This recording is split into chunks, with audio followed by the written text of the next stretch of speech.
Hey everybody, Economic Ninja, I hope you're doing well. You know who's not doing well? These guys. Best Buy is in trouble and they're closing stores. And why am I so excited? Well, it's pretty easy because we knew this was coming, and as you know it's coming and you prepare, you can take advantage. And stories like this right here about the nation's largest electronics retailer to close stores shows you proof positive that things are changing very, very fast. Now check this out. This story's out of KFI and it starts right here. It says, it seems every week another retailer announces store closures due to financial struggles, whether it be GameStop, Sears, Walgreens, CVS, TGI Fridays, I'm running out of fingers, Foot Locker, Pizza Hut, Boston Market, and Rite Aid, that's 9 if you're counting, are just a few of the many companies that have had to shutter locations. It's also something that the nation's largest electronics retailer, Best Buy, has done in the past, and they're about to do it again.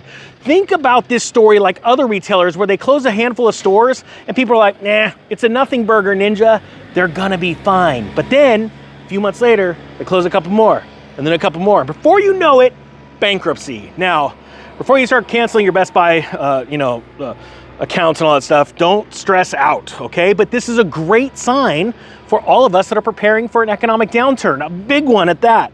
Check this out. It says earlier this year, to help with their financial issues, the company announced plans to close 24 stores nationwide. They also saw significant layoffs, but the troubles have still plagued them. Their sales dropped another 2.3% in the second quarter. To continue to offset the losses, in their latest earnings call, the company announced plans to shutter an additional 15 stores.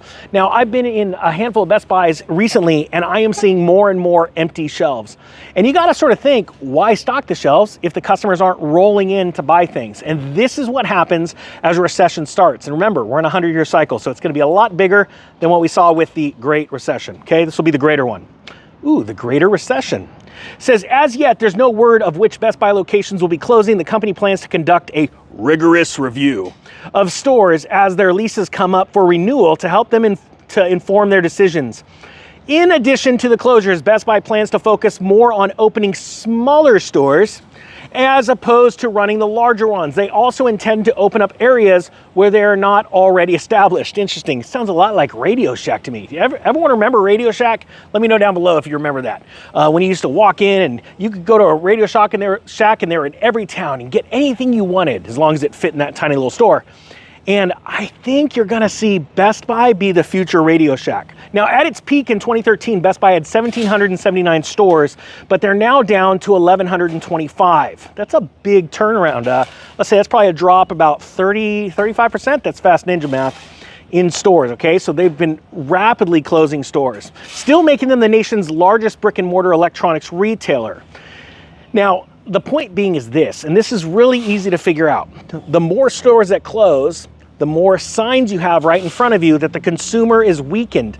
On top of that, a lot of people would say, Ninja, you're blowing things out of proportion. They're just simply buying on Amazon. But you can see Amazon coming out with their quarterly earnings saying, hey, the retail customer, they're changing, they're shifting, they're only buying necessities. They're no longer buying all those crazy things that are coming out, the fanciest whiz-bang gadgets. As a matter of fact, I saw there's all these airplanes filled with new iPhones coming over from China right now, and the point being is, who's gonna buy them? Who's gonna pay these crazy prices? Now, sure, they're gonna pull a rabbit out of a hat and they're gonna sell their new iPhones using crazy financing deals, right? Because there's always a sucker born, and there are people out there that need the latest and greatest in gadgets. I get that, all right? So they'll pull a rabbit out of the hat and show that their customers are now, instead of coming in with cash, they're financing things. But the point of the matter is, more and more people are starting to lose their credit scores because 90 days past due, 30 days, 60 days on credit cards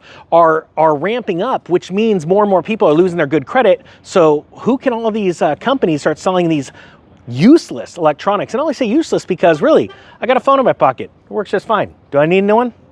Nah, not unless it breaks. Don't fix what's not broken. Hope you got something out of this. Thank you so much for watching. The Economic Ninja is out.